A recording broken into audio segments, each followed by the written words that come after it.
Bem, então vamos lá. Sejam todos bem-vindos à nossa Masterclass. Use o computador para acessar serviços essenciais com autonomia, né? E o que a gente vai falar um pouco hoje nesse jantar com tecnologia especial? A gente vai falar de como o computador pode nos ajudar a acessar esses serviços essenciais.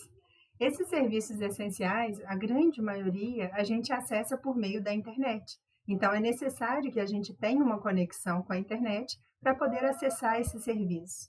Outra condição para acessar esses serviços é que a gente tenha um cadastro ou um registro nesse serviço. O principal, vamos dizer assim, portal ou o principal site que tem serviços essenciais é o gov.br, sem sombra de dúvidas. A gente tem ali a assinatura digital, que é muito importante, que foi um passo legal que a gente teve do governo brasileiro, porque a assinatura digital, ela vale como um documento, como uma assinatura, como se fosse autenticada em cartório, né? Ela certifica que aquela assinatura é realmente sua. A gente pode ter acesso a serviços como serviços do INSS para os aposentados por meio do cadastro.gov, né? A gente pode ter acesso aos serviços do Exército, aos serviços do Ministério da Educação, né? Por exemplo, quem vai fazer Enem, quem vai fazer provas do governo. A gente pode ter acesso a serviços de saúde também, para ter acesso a protocolos, para ter acesso a medicamentos, a consultas. Então, são vários serviços essenciais que a gente acessa ali por meio do nosso login do gov.br. O que a gente mais usa é realmente esse conjunto de serviços. Mas se a gente pensar, por exemplo, no Internet Bank, né, a gente também faz muita coisa e a gente considera serviços essenciais também, por meio da internet, por meio do Internet Bank. Então, lá a gente pode acessar os dados na nossa conta corrente, a gente pode fazer aplicações, pode fazer pagamentos, pode fazer empréstimos, pode verificar como é que estão as transações e como é que foi o rendimento dos nossos investimentos, pode solicitar cartão de crédito, pode obter o cartão de crédito virtual temporário, que ele vale ali por 48 horas ou 24 horas, que você usa para fazer compras na internet. E aí, compras na internet é outro serviço essencial que a gente usa. Com a pandemia, quando a gente começou a comprar mais pela internet, a gente viu como é legal fazer isso, né? E tem também os aplicativos que a gente usa, mas especificamente nós estamos falando de serviços que a gente acessa pelo computador. Então, essas compras, há diversos sites, né? Muitas, antes era mais coisas grandes. O que eu estou chamando de coisas grandes? Eu estou chamando, por exemplo, eletrodomésticos, eu estou falando, por exemplo, de material de construção, eu estou falando de plantas, eu estou falando de coisas um pouco maiores. Depois a gente começou a comprar também coisas menores, como, por exemplo, fazer as compras, que também talvez a gente pode até considerar que é grande também, mas a gente faz as compras pela internet, né? Compras de supermercado, compra de hortifruti, compra de açougue. Então, várias compras que a gente pode fazer, vestuário, e muita gente que só compra roupa pela internet. E usando os sites, não usando os aplicativos do celular, usando os sites que a gente tem, que geralmente as empresas têm o site e têm o aplicativo. Mas no site a gente consegue ter essa visão aqui do computador melhor, né? Que não é aquela telinha pequena do celular, então a gente consegue visualizar melhor o que a gente está comprando. A gente tem também, além de vestuário, roupa de cama, roupa, né, de banho, né, e várias outras compras que a gente pode fazer, eletrodomésticos e também materiais de TI, como, por exemplo, computadores, como smartphones, como impressoras, como headphone, que é o alto-falante, desculpa, alto-falante não, que é o fone de ouvido, o microfone, a caixinha de som, né, caixinha de som Bluetooth, que virou moda. O que é isso, caixinha de som Bluetooth? É uma caixinha de som que se conecta ao nosso equipamento, seja ele o computador ou o telefone celular, por meio do Bluetooth.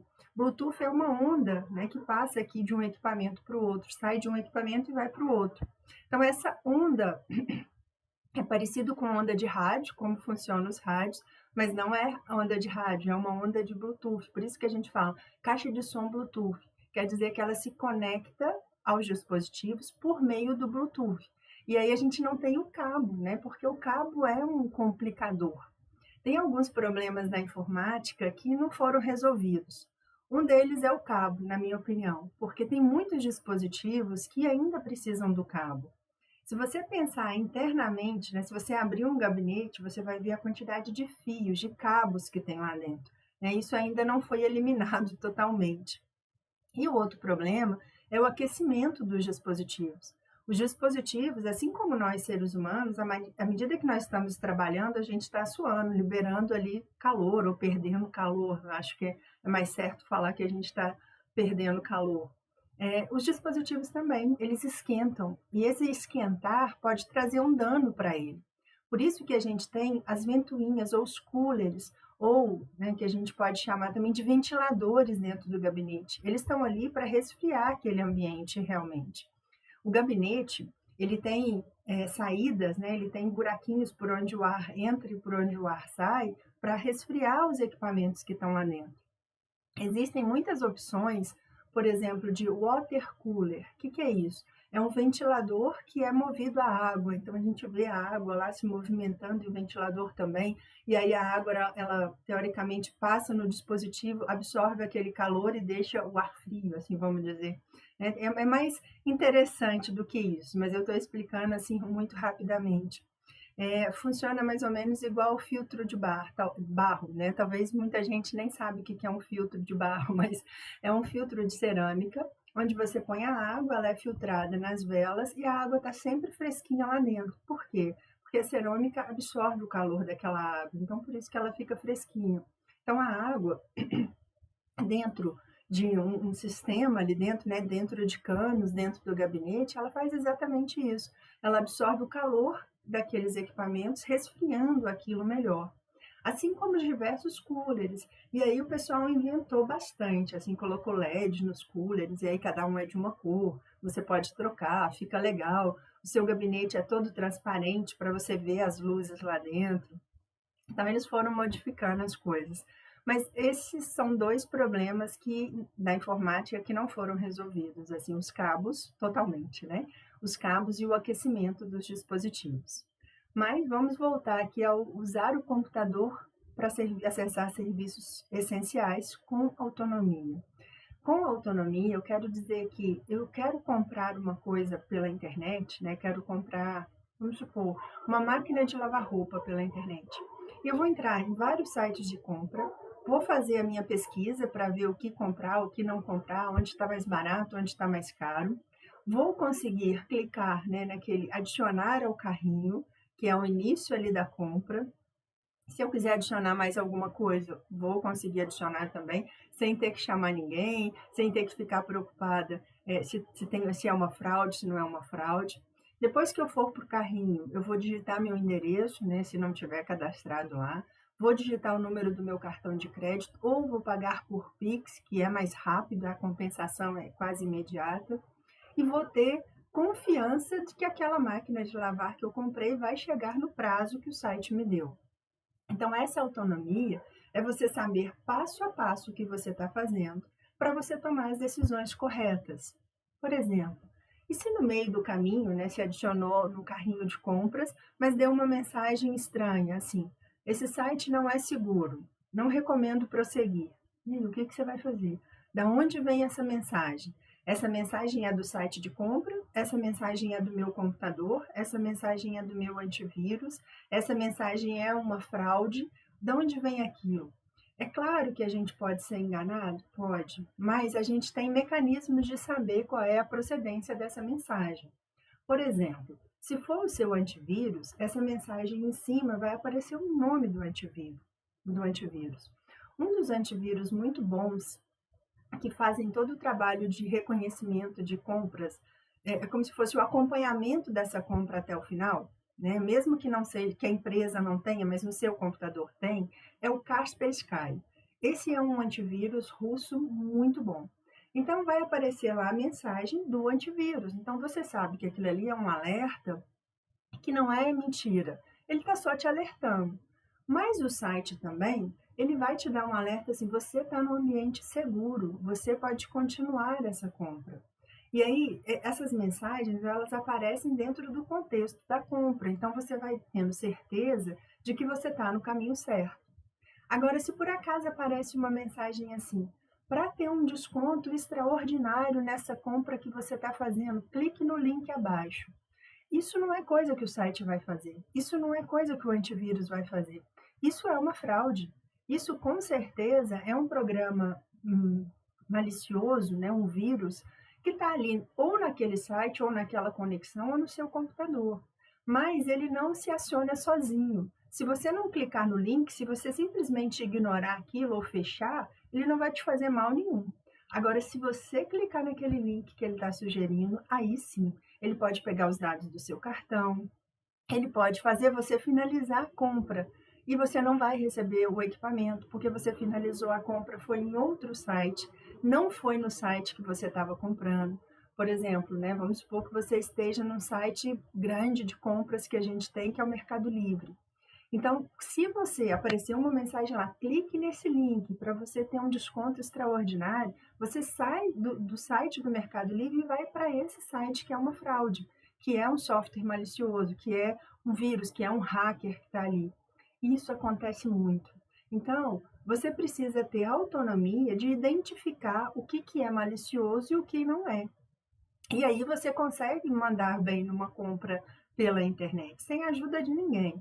E é claro, se você tiver dúvida, cancela. Né? Se você não tiver seguro de finalizar aquela compra, segura de finalizar aquela compra, cancela e faz em outro momento.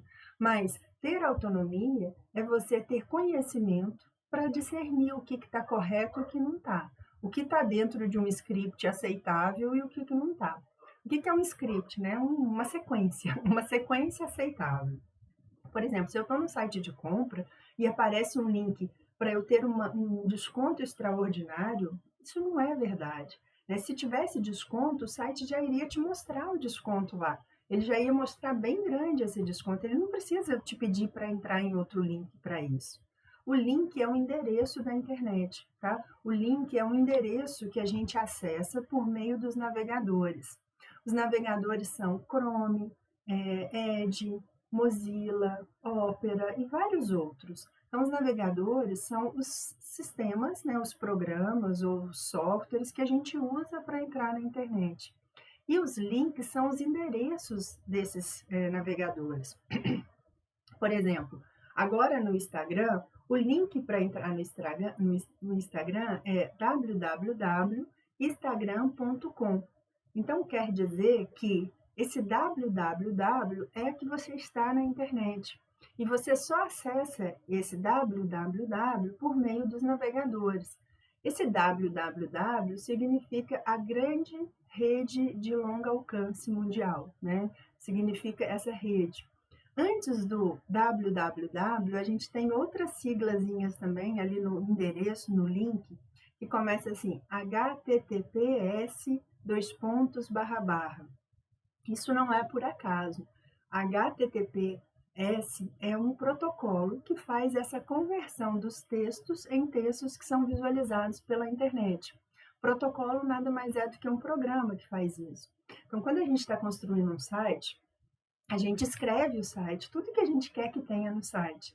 E aí esse protocolo converte para uma maneira que vai ser apresentado bonitinho, as imagens no lugar certo, os links no lugar certo. Mas isso tudo a gente digita, a gente programa, a gente escreve.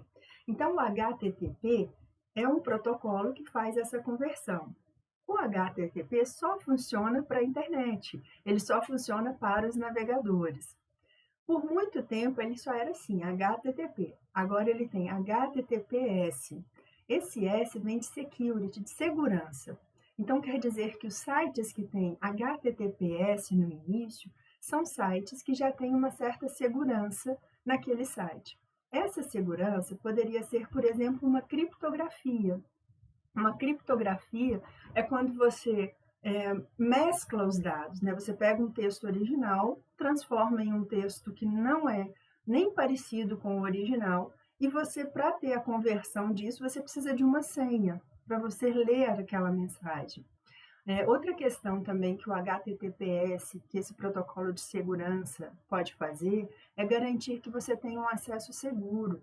Então, quando você logou com a sua senha, com o seu login no Instagram, ele rodou uma conferência se a Renata é realmente a Renata. Então, ele conferiu que usuário e senha estão ok, e aí ele te libera para trabalhar. Então, é importante que quando a gente entre num site, esteja lá em cima HTTPS, porque o S é sinal que tem uma segurança naquele site. É outra questão que nós precisamos entender. Quando eu divulgo para vocês um link, ou qualquer pessoa divulga para vocês um link, olha, entra no meu perfil do Instagram, entra no meu perfil do Facebook. Geralmente eu mando esse endereço completo, né? E eu não crio esse endereço, quem cria é o site, é a plataforma. Então esse endereço ele vem com um monte de escrita que a gente, ser humano, não entende tudo que está lá, mas algumas coisas a gente entende, como por exemplo essa primeira parte, HTTPS. Então quer dizer que aquele site tem segurança. www quer dizer que ele está disponível na internet e só é acessado por meio de navegadores.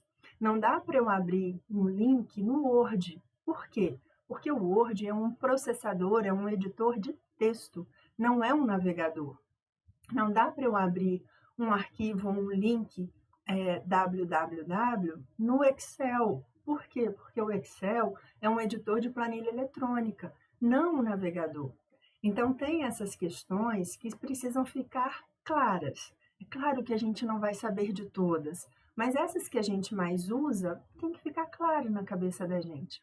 Né? Então, essa autonomia é ter conhecimento sobre esse serviço. Então, por isso que é importante a gente conhecer, para a gente ter autonomia de fazer o que a gente precisa fazer lá na internet, né? Que seja serviços essenciais de compra, que seja serviços essenciais financeiros, que sejam serviços essenciais da educação, que sejam serviços essenciais do INSS, né? Agora nem é INSS, né? Agora como é que a gente chama, não é? INSS é coisa antiga, né? Coisa antiga. Agora a gente tem a Previdência, né? Mas mesmo assim a sigla é INSS, né? Tanto que é meu INSS. Esse meu INSS nada mais é do que uma plataforma onde o governo disponibiliza as informações da sua aposentadoria. Né? Então, lá tem o número do seu benefício, tem quando ele foi concedido, tem a carta de concessão, que te mostra, né? A carta de concessão mostra toda a sua contribuição ao longo, né, dos anos antes de você se aposentar. Tem as informações de pagamento, tem as informações de empréstimo. O que aconteceu agora com esses descontos indevidos nos aposentados? Alguém teve acesso a essas contas e debitou automaticamente do salário dos aposentados pequenos valores, mas em uma frequência muito alta, né, todos os meses. Isso ao longo de um ano, né, que seja um valor pequeno, ao longo de um ano dá um valor grande, ao longo de vários anos dá um valor maior ainda. E se a gente pensar na quantidade de aposentados que são, o valor é triplicado, quadriplicado. Então, foi realmente um roubo gigantesco. E agora, para devolver, o que eles fizeram? Dentro do mesmo aplicativo, Meu INSS, os aposentados tinham que entrar, confirmar que não autorizaram aqueles descontos, e aí demora-se um tempo para o governo conferir, porque ele vai lá na empresa, teoricamente, ele vai lá na empresa que descontou e fala, cadê a autorização? Né? A Renata te deu autorização para descontar do benefício dela? A empresa não tem. Então, a empresa vai ter que devolver. E aí, para devolver, demora mais 30 dias. E aí, o INSS fala lá no portal para o aposentado, né, para o pensionista também. Né, o aposentado, ou o pensionista é aquele que herdou a aposentadoria de alguém, né? Fala, olha, você realmente tem razão, você não autorizou, eles descontaram, eles vão devolver, nos próximos 30 dias vai estar na sua conta onde você recebe o benefício. Então, não precisa de você digitar o seu Pix, nem o número da sua conta, porque eles já têm isso cadastrado. É uma coisa muito interessante, porque o INSS, né, o governo, ele passa essas informações para algumas instituições que talvez não deveria passar, né? Tem pessoas que quando se aposentam, né, e não é fácil, tem que solicitar a uma conferência, né? Essa solicitação hoje ela pode ser feita pela internet também, e aí você informa todos os seus dados. E aí quando você fica consultando aquilo para ver se a aposentadoria saiu ou se não saiu, aí de repente você começa a receber várias ligações de empresas que oferecem empréstimos por meio da sua aposentadoria. Aí você sabe que a sua aposentadoria foi aprovada. Antes mesmo de você receber, as empresas já tiveram essa informação e já começam a ligar para você. Por que que isso é possível? Porque são dados que circulam aí na rede. São dados que estão no ponto .gov que as pessoas podem levar, que as pessoas podem comercializar, melhor dizendo.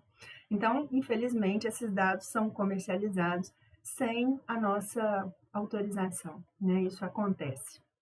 Mas o meu INSS é um serviço essencial que você só acessa por meio de equipamentos eletrônicos. E acessar por meio do computador é muito mais interessante, por causa da tela maior, você consegue visualizar melhor os dados que estão ali. Outros serviços essenciais que a gente usa bastante são serviços essenciais de planejamento, como eu já disse, planejamento de viagens, que aí você visita os locais ali virtualmente para depois você planejar a sua viagem. Mas para isso tudo acontecer, né, para você ter acesso a esses serviços essenciais, você precisa conhecer um pouco do computador e conhecer um pouco da internet, da sua conexão. Não dá para você não saber, por exemplo, que o seu computador precisa ter uma placa de rede, que o seu computador precisa ter uma placa de rede sem fio, que o seu computador precisa ter uma webcam, precisa ter um microfone. Geralmente isso vem embutido. Por exemplo, quando a gente compra um notebook, o que é um notebook? É um computador pessoal portátil. É aquele que você fecha e leva para onde você quiser. Geralmente eles pesam 1 quilo, 1,7 kg, eles são leves para a gente carregar. E quando eles são muito pesados, pessoal, é porque a bateria deles pesa muito. Se você tirar a bateria, você vai ver que ele fica leve, né? Porque toda bateria, ela é pesada, porque ela armazena ali uma energia compensada que faz pesar. Então, geralmente, a webcam, o microfone, a placa de rede wireless, a placa de rede cabeada já vem embutida nesses computadores. Você não precisa se preocupar na hora que você vai comprar. Mas quando você compra um desktop, né, o que é um desktop? É um computador pessoal de mesa, né, que você vai usar. Geralmente ele não vem com webcam. Então você tem que comprar a parte. E essa webcam você coloca assim na frente do seu computador, né, você fica olhando para ela e você conecta ela a uma porta USB. O que é uma porta USB? A porta USB, tudo dentro do computador, tem que ir ao processador para que ele processe e comande aquela ação. Então, a porta USB é uma porta que leva os seus dados até o processador para que ele possa processar aquela imagem e te mostrar a imagem na tela. Então, se você não conectar aquela webcam numa porta USB corretamente, não vai funcionar. Se você conectar a uma outra porta, por exemplo, uma porta parecida com a porta USB, que é a porta HDMI, que é a porta SATA, que são outras portinhas de entrada do computador, não vai funcionar. A webcam só vai funcionar se você conectar a porta USB correta. O microfone é a mesma coisa. Tem microfone embutido no notebook, então a gente quase não se preocupa com isso. Mas no desktop não. E ele até tem um microfone, né, que você pode habilitar, mas ele é um microfone ruinzinho, né, que não pega ruídos, que deixa você ouvir tudo do ambiente. Aí você compra um microfone externo, né, que você quer conectar aqui, que você quer que ele apareça aqui, igual um microfone mesmo normal. E ele também você vai conectar na porta USB. Por quê? Porque a conexão dele é USB. O USB é uma porta universal, tá? É um barramento universal serial. O USB vem de Universal Serial Bus, então um barramento serial universal. É claro que vocês não precisam de saber, mas aí está o conhecimento, né? Serial quer dizer que os bits vão ser enviados um atrás do outro, em série, por isso que ele é serial. e eles são enviados muito rapidamente. O melhor tipo de transmissão é a transmissão serial. Barramento quer dizer um caminho, né, que é o cabo e também lá dentro do computador que vai chegar no processador, né? Então, o barramento é o caminho. E universal quer dizer que ele serve para vários dispositivos, como teclado, mouse, webcam, microfone e vários outros.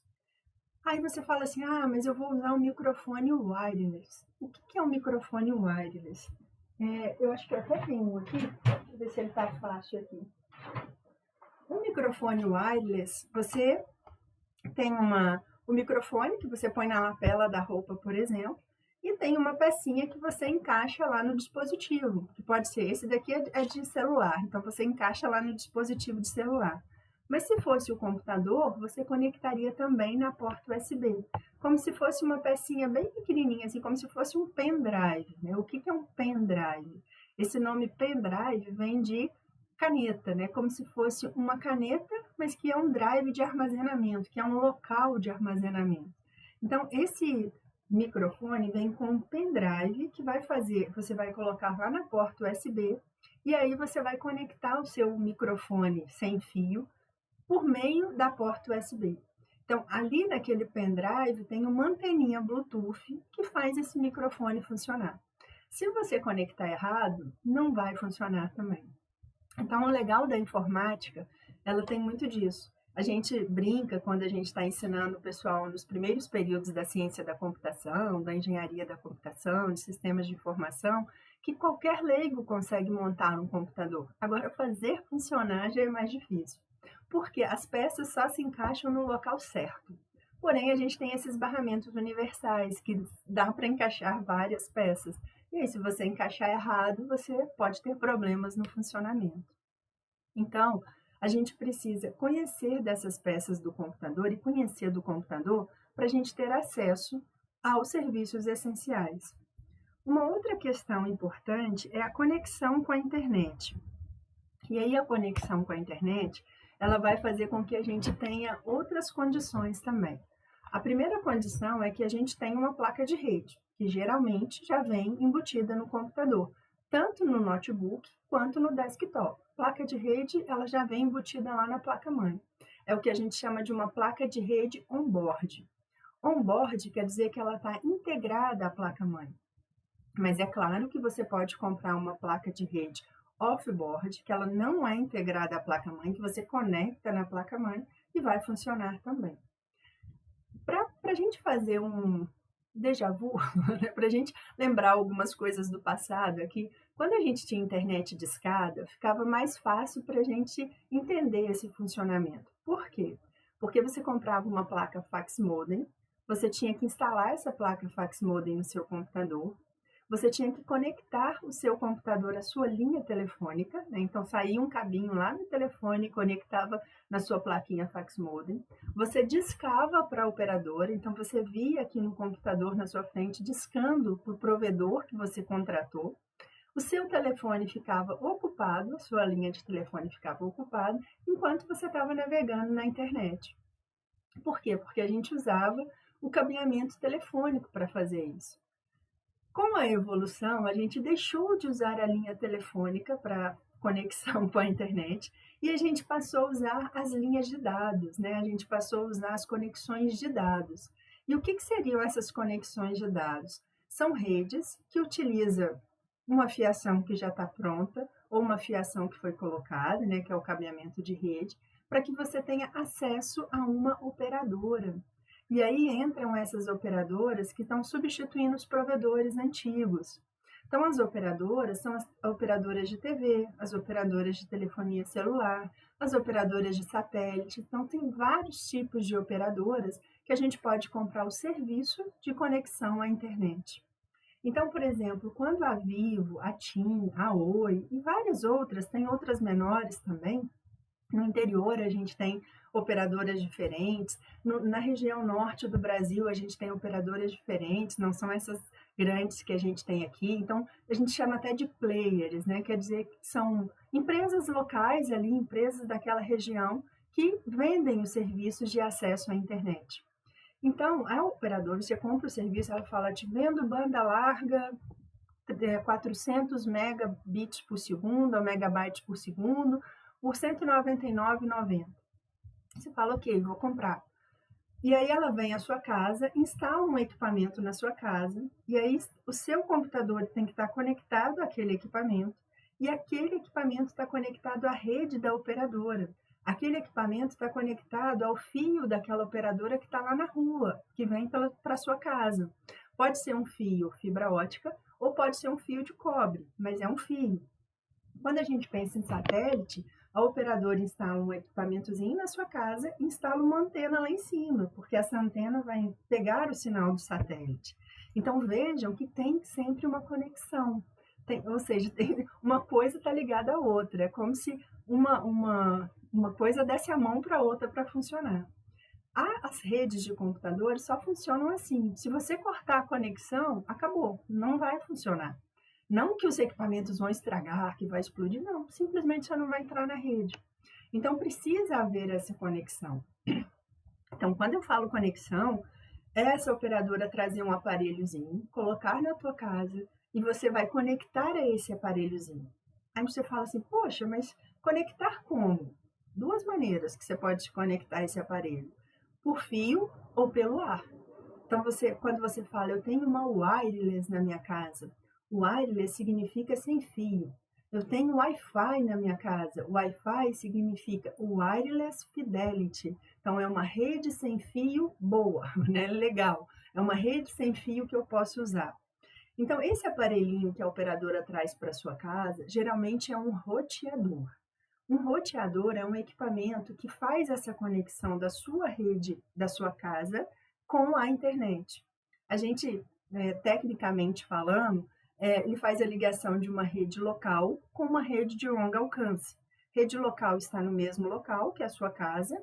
Rede de longo alcance é aquela que está longe, né? Você acessa o site, por exemplo, do Instagram, do Facebook, do WhatsApp, que estão longe de você.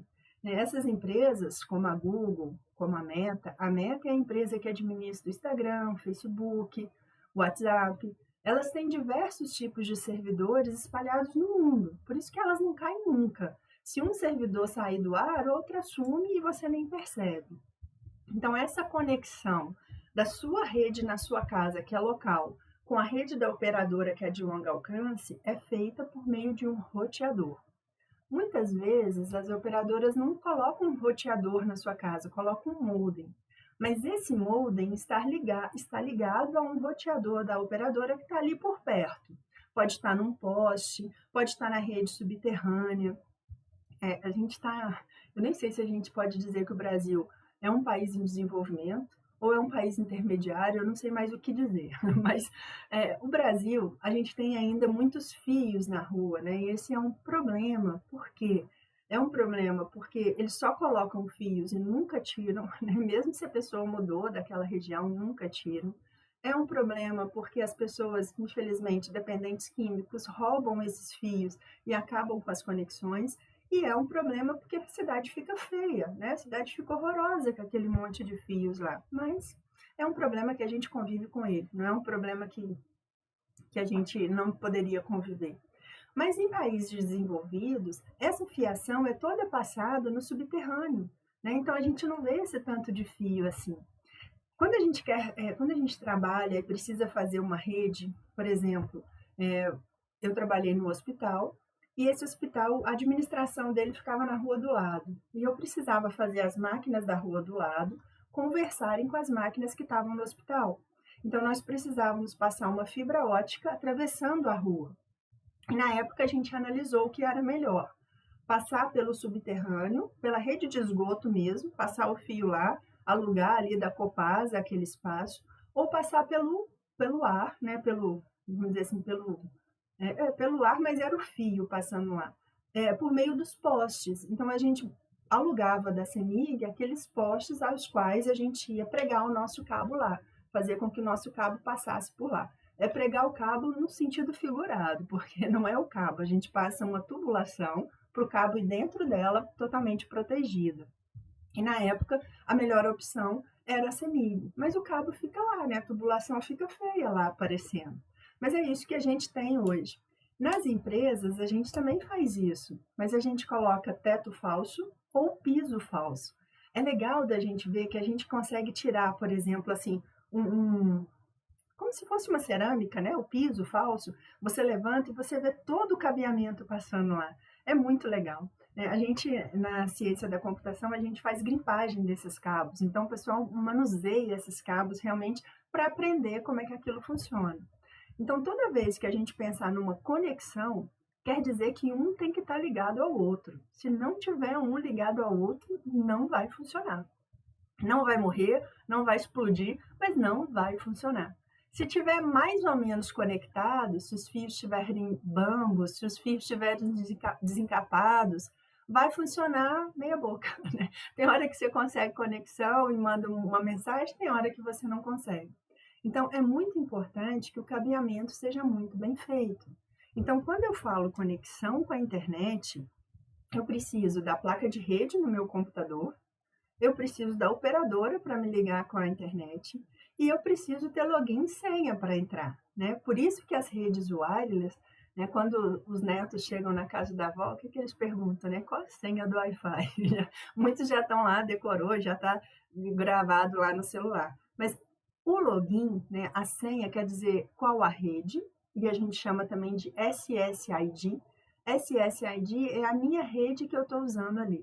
Então, na minha casa, eu posso chamar a rede, por exemplo, de Renata, eu posso chamar a rede de Tolentino, posso chamar a rede de Claro, posso chamar a rede de Vivo, né, o nome que você quiser. É claro que as operadoras já te dão um nome padrão.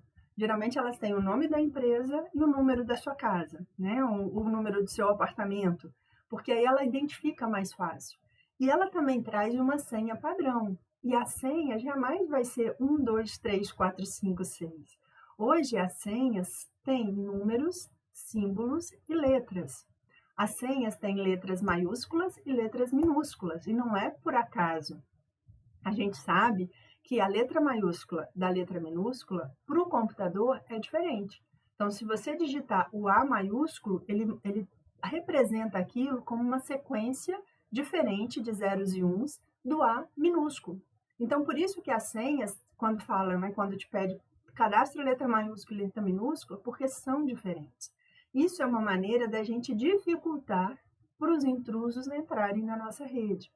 Então, geralmente, essas senhas são 8 dígitos, 15 dígitos, 21 dígitos, misturando letras, números e símbolos. Mas é bom ser assim.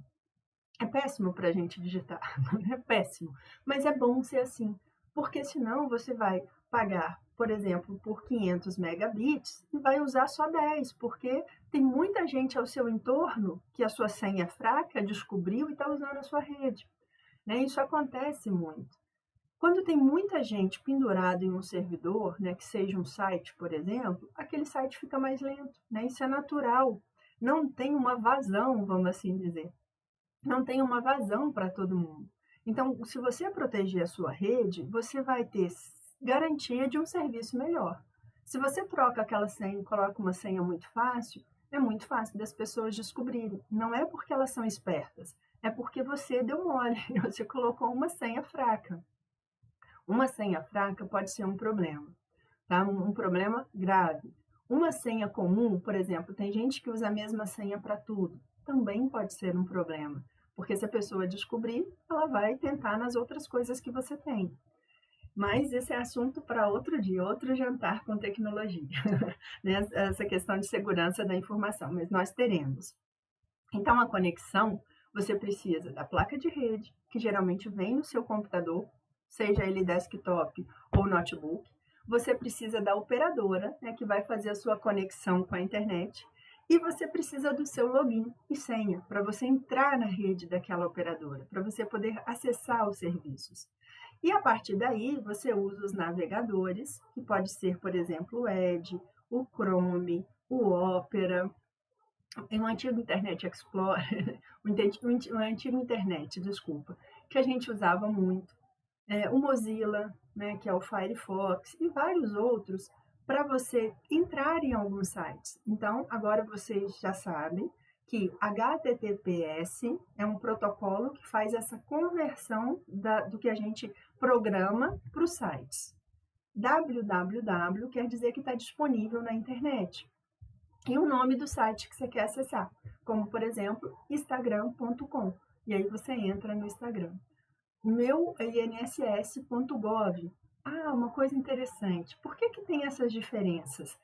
Instagram.com, inss.gov, fumec.edu, fumec.br e por aí vai. Esse finalzinho, ele tem uma regra, sabe? Todo site que termina em .com deveria ser comercial, tá? Deveria ser comercial. Quer dizer que está vendendo alguma coisa, serviços, produtos, processos, está vendendo alguma coisa. Todo site que termine em .gov, né, .edu, teria que ser sites voltados para a educação. Escolas, faculdades, centros de formação, de capacitação, etc. Todo site que termine em .gov é do governo. Todo site que termine em BR quer dizer que está registrado no Brasil, quer dizer que está alocado no Brasil. O que é um site, pessoal? Se vocês pensarem, por exemplo, no site da Globo, globo.com, lá a gente tem um menu lá em cima com alguns serviços que eles oferecem. Nós temos várias propagandas disponíveis que ficam rodando assim do lado, várias notícias, várias fofocas, várias fotos.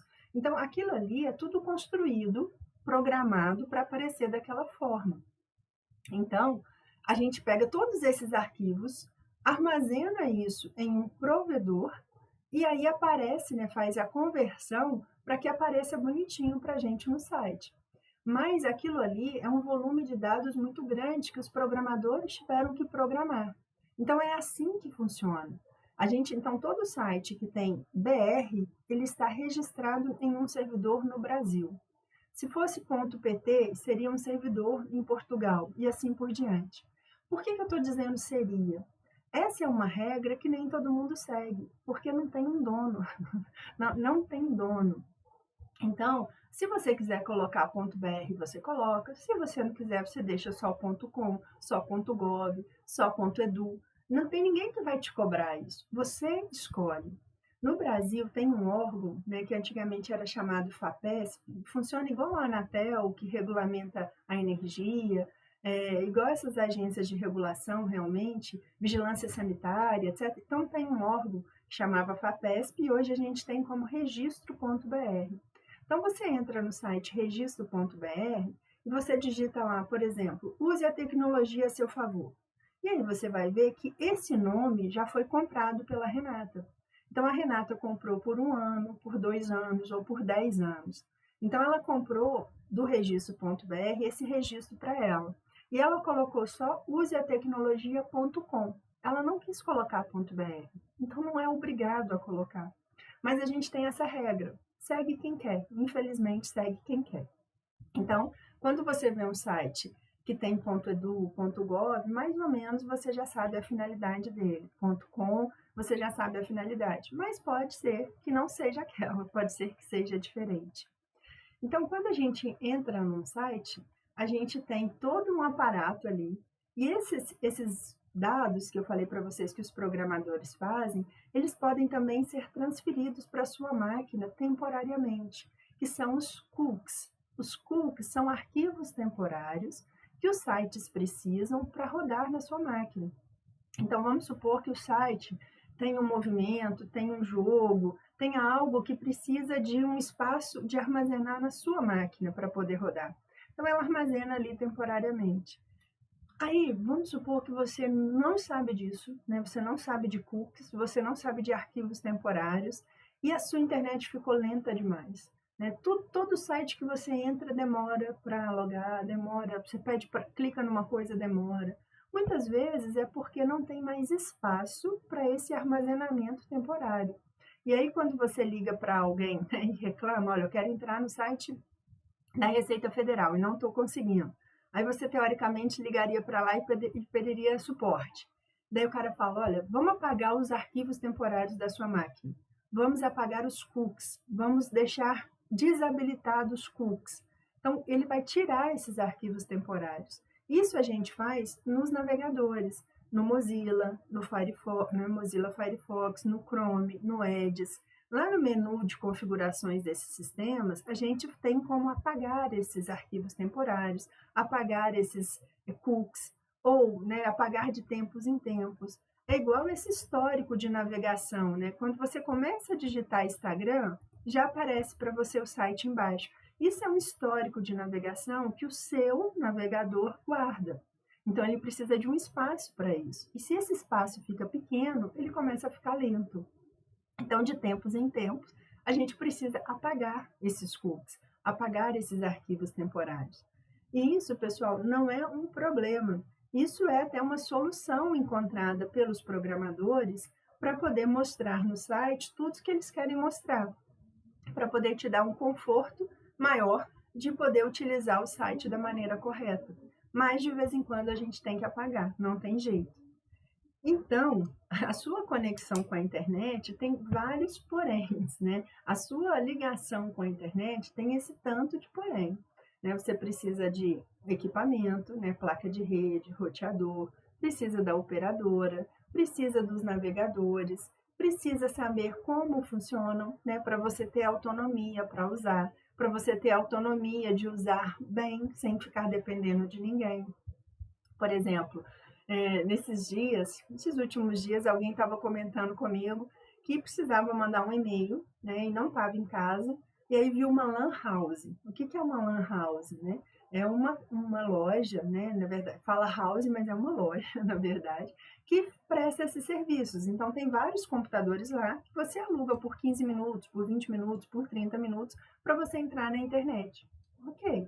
A pessoa alugou, sentou na frente da máquina e falou: cadê o ícone do Gmail? Porque no meu computador, na minha casa, o ícone fica na minha área de trabalho. E como é que eu vou achar agora? Como é que eu entro aqui no Gmail? Então você já sabe que o Gmail você acessa por meio do navegador. Então você vai procurar ali na tela o navegador. Ah, eu vi aqui o íconezinho do Chrome, vi aqui o íconezinho do Firefox, vi aqui o íconezinho do Mozilla. Então você entra nele e lá em cima você digita Gmail. Por quê? Porque em Lan House, como é um serviço que muita gente usa, eles não vão personalizar o computador, né? Não vão deixar os ícones ali disponíveis. Então, não se assuste com isso, né? É só você lembrar, para mim entrar no meu e-mail, no meu web e-mail, eu tenho que entrar na internet. E para mim entrar na internet, eu preciso de um navegador. Então, eu vou ver qual é o navegador e vou entrar. Então, assim, não se assustem, né, com essas coisas loucas que acontecem. E acontecem mesmo. Por quê? As pessoas usam de maneira diferente. Outra coisa que alguém comentou comigo esses dias, a tela escura.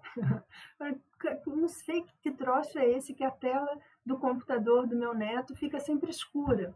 É porque ele colocou no modo noturno, né? E você, na sua casa, tem um modo que é o modo claro, onde fica o fundo branco, né? O modo escuro seria o fundo preto. Eu também não gosto, mas a maioria dessas novas gerações adoram o fundo preto. Então, não é um problema da máquina, né? É só uma configuração que foi feita. Então, a autonomia é a gente ter conhecimento para pensar no que pode ser aquele problema. E pode ser um problema que a gente consegue resolver tranquilamente, sem a ajuda de ninguém. Ou pode ser um problema mais grave, né? A máquina realmente parou. E os dispositivos, né, eles não têm vontade própria, mas tem hora que a gente acha que eles têm. Porque realmente eles dão uns erros de vez em quando que a gente fica, poxa, o que é isso? O que aconteceu agora? Mas é só realmente a gente tentar puxar pela memória e ver o que você sabe daquilo e o que levou aquela mensagem ali estranha ou aquele comportamento estranho do dispositivo. Geralmente tem um motivo para isso. E o motivo pode ser nós mesmos que demos um comando inocente, que a gente chamava, né, na escola. Comando inocente é quando você faz achando que ele vai fazer uma coisa e ele faz outra. Por exemplo, formatar. Essa palavra formatar na informática, ela tem dois significados mais importantes. A primeira é de arrumar, né? Formatar, você vai arrumar o texto, você vai colocar todas as letras iguais, do mesmo tamanho, da mesma cor. ou você vai excluir tudo, né? Formatar também significa excluir. Então, vamos supor que você queira trabalhar num artigo, né, num arquivozinho em Word, mas você achou que o formatar ali fosse o formatar de arrumar, mas não era, né? Então você está em uma outra tela, viu a palavra formatar e clicou e apagou. Então, o que aconteceu? Ali naquele outro programa, o formatar tinha a função de deletar e não de arrumar, né? Não de embelezar aquilo ali. Então, por isso que é importante a gente ter conhecimento das peças, das conexões, dos serviços, para a gente ter autonomia de usar. E é muito importante e é muito libertador ter essa autonomia. Essa autonomia na hora de usar é aquela história de quem aprende não depende. Então, adquirir conhecimento sobre as coisas nos dá uma liberdade e uma autonomia para usá-las com confiança, né? A Alexia, que a gente vai falar mais da Alexia e dos IAs nas próximas quintas-feiras também. Então, a Alexia, tem hora que você fala uma coisa e ela não entende, e aí você fica com medo. Será que eu peço outra ou será que eu largo para lá? Então, se a gente não é ler o manual da Alexia e verificar tudo, mas é entender que ela está falando como se fosse uma pessoa, porque a função dela é agir como se fosse uma pessoa, mas ela é uma máquina que foi programada. Então, se por acaso aquilo não está na programação dela, ela vai te responder uma coisa maluca, ela vai te responder uma coisa aleatória. Tem uma piada, e depois até se eu achar esse link, eu vou deixar esse link lá no meu perfil para vocês olharem, né? É uma piada, mas é uma historinha. Que a impressora não estava configurada direito. E aí, o drive da impressora, que é o software que faz ela funcionar, ficava mandando mensagem aleatória para o usuário, como, por exemplo, está sem papel, o papel está agarrado, não tem tinta, e que não era nada daquilo, era porque ela realmente estava mal configurada. Mas o programa dela tinha que mandar uma informação para o usuário, então ele mandou tudo que estava na lista dele, assim, se vira o usuário. E o usuário fica doido, fala, poxa, tem papel, tem tinta, não quer imprimir por quê? Porque não está configurada direito, né? Então tem essas piadinhas assim, e é assim mesmo que funciona. Os dispositivos, né, essas IAs, eles são feitos para trabalhar como ser humano. Então o ser humano, quando ele não sabe, ele enrola. Então o dispositivo também enrola, tá? E ele vai te enrolando e você vai assustando do outro lado, né? É mais ou menos assim que funciona. Pessoal, então estamos chegando aqui mais um fim de Jantar com Tecnologia. Daqui a pouco a gente vai renderizar esse vídeo, vamos deixar ele disponível, vamos quebrá-lo em vídeos menores também para divulgar lá no meu perfil. Espero que vocês tenham gostado e a gente se encontra na próxima quinta em Jantar com Tecnologia. Muito obrigada e tenham todos uma boa noite. Tchau, tchau.